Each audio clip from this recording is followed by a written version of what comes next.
the president is mixing official and personal business at Trump golf courses in Scotland. I want to bring in CNN's chief national affairs correspondent, Jeff Zeleny, who is traveling with the president in Scotland. So, Jeff, what are we expecting from Trump's meeting with European Union's leader today, and what's been the reception so far from the Scottish people? Good morning, Manu. President Trump is back on the golf course here in Scotland this morning at Turnberry. He'll be playing golf for a couple hours before he is heading into a very important and critical meeting with the chief of the European Commission. Of course, there is a deadline looming on tariffs for next Friday. The president has set a deadline for if there's not a agreement brokered, there could be a 30% across the board sweeping a tariff that would really spark a trade war, a transatlantic trade war. So the president is going to be meeting with Ursula von der Leyen in just a couple hours to try and negotiate some type of an agreement. Now, what officials are telling us is that they believe a leading possibility is cutting that in half, a 15% across the board levy. Certainly that would end some of the uncertainty that really has been going through European businesses. Of course, America is the biggest trading partner of the European Union. The two have had a frosty relationship in the past, but the president, when he arrived here in Scotland, seemed to signal optimism.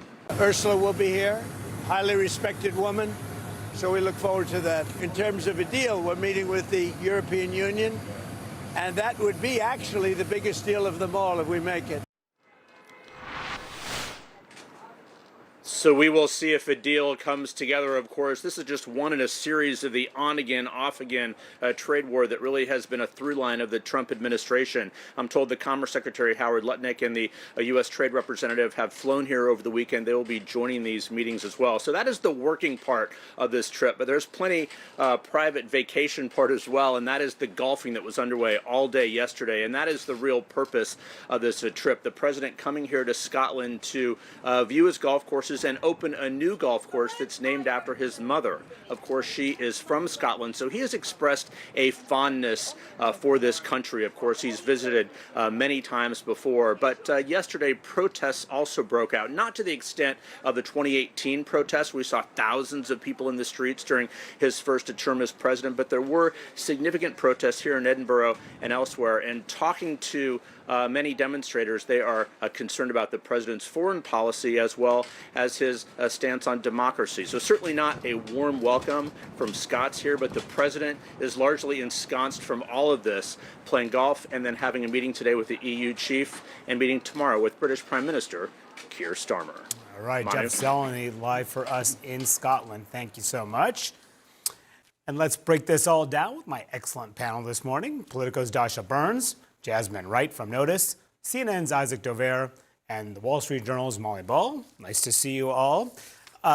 Trump overseas. Look, this has been a tumultuous second term, to say the least. This has probably been one of the most tumultuous periods of his second term, not just with Epstein, but also these crises overseas. In Gaza, the starvation crisis in Gaza doesn't seem to be getting any better.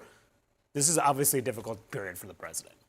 Indeed, although he seems like he's having a great time over there, we should say. But I think it is a reminder that, you know, he has left the domestic chaos behind to some degree. And to a remarkable extent, we did see the Epstein scandal start to sort of consume Washington and the administration. But it's a reminder that there are just as many crises facing him overseas as well, whether you're talking about all of these trade deals that have yet to be made with the deadline looming, whether you're talking about the international crises that he promised to resolve pretty much instantaneously, which are not only ongoing, but seem to be getting worse. Certainly in the case of what's happening in Gaza, it's a stark reminder that that conflict is very far from being resolved, despite Trump's promises. So I think all of this is a looming sort of cumulative political problem for the president. And it adds up, right? And it adds up to how he's perceived among the American public, among his voters. And it was a striking poll from this past week was the Gallup poll talking about how he is viewed now among voters. A significant drop among independents from January, 17-point drop from 46% approval to 29%. And that's been somewhat consistent with other polling as well. Dasha, you cover the White House. How concerned is the White House about all these different problems adding up for the president? Well, the White House is really frustrated right now, and President Trump in particular has been furious, as some sources have described it to me, because of this Epstein scandal, that they just have never been in this position where the president cannot change the subject on something. He's so good at wielding the media, at spinning the narrative, and that's just not working right now. At the same time, this is a moment where they really thought that they would be doing a victory lap. 6 months in, they've gotten their agenda passed through Congress. He's making these deals, but a lot of those promises that he made, to your point, Molly, they have not been fulfilled. And he's got these two strong men in Putin and in Bibi, guys that he thought that he had great relationships with, that he could wheel and deal with, and that is not working. Those two are massive crises that have his base split, by the way. You're seeing some folks get frustrated with his seemingly unconditional support of Bibi Netanyahu and what he's doing in Gaza, and frustration with getting further involved with Ukraine. Some are championing it, like Lindsey Graham, others are not. So his base is not on the same page on a number of issues. Of course, Epstein has been looming over all of it, but that's just one element of a number of cracks that have formed over the last 6 months. And that's why he's trying to do things to get the base back in line. You mentioned some of the things he's trying to do to change the narrative on this. We saw just over the past day on his Truth Social post. If you're going to get a sense of what Trump is thinking, just look at his Truth Social post. Of course, this is Barack Obama in the O.J. White van escaping the LAPD. Trump has been basically accusing Obama of committing crimes and suggesting that he and others should be prosecuted. Even saying that in another post yesterday, that Beyoncé, Oprah, Al Sharpton, Kamala Harris, among others, they should all be prosecuted. Not Beyonce. No, let's not go to Beyonce. Come on. She's in Vegas right now. We're all excited. I know, the last night of her tour, my God. Listen, this is just food for the base. These are the greatest hits that the president can play. The normal people that he can be derogatory towards, that his base will pick up, particularly in a moment where you're right, there is that split, there is that tension. I was talking to one White House official last week, and he was complaining that we continue to say that this is a distraction, or that the president is trying to distract, but the reality is Donald Trump does not want to talk about Epstein.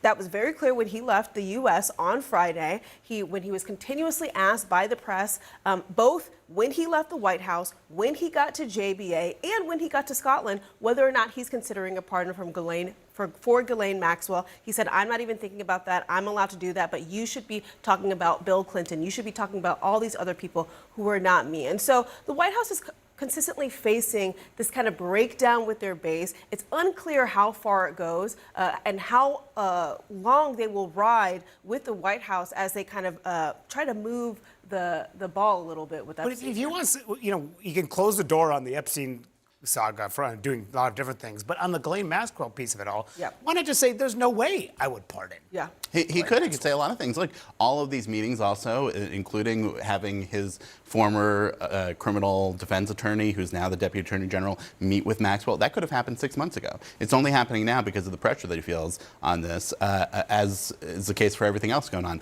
I talked to somebody close to Bill Clinton the other night when there was the revelation in the Wall Street Journal about the birthday greeting that Clinton had sent, and the person said, listen, we broke off, Clinton had broken off his relationship with Epstein long before, but has called for a release of all the materials. That's what Donald Trump used to be doing. That's what J.D. Vance used to be doing. Kash Patel used to be doing. Now that they're all in power, they are not releasing all of it. And in fact, what they're doing is dragging out this process more and more and more. And the polls also bear out that this is actually something that Democrats, Republicans, and independents agree with in terms of should there be more information released. This question about has the government been open and transparent about the Epstein case? 67% of the public say the government is not transparent about Epstein, and that includes 60% of Republicans.